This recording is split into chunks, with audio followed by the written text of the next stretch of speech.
najopasniji ulazak ipak. Definitivno, ali potrudit ćemo se da ne potone. Dobro su se držali. Ipak, ovo nije more. Srećom, znaju dobro plivati. Oduševljeni su svi koji su navijali s obale.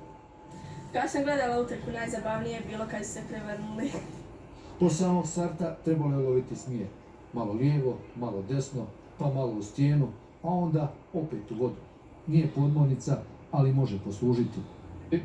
Počeo je zadnji član posade se smijati, od njega počeo sljedeći i tako je nastao cijeli smijeh i tu smo zgubili ravnotežu i pali smo u vodu.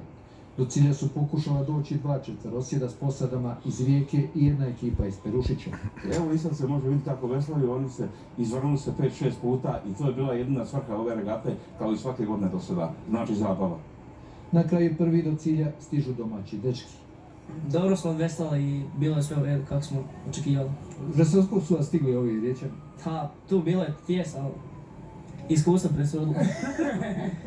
Perušić bilježi pad posjeta. Turista je za oko 30% manje nego lani. I mogu reći u odnosu na prošlu godinu značajniji porast, za više od 60% su domaći turisti. Ravnateljstvo civilne zaštite organiziralo je obučni kamp Lika 2020. Tako su interventne snage civilne zaštite iz Rijeke nenadano u stvarnosti vježbali spašavanje na vodi. Napustivši sigurno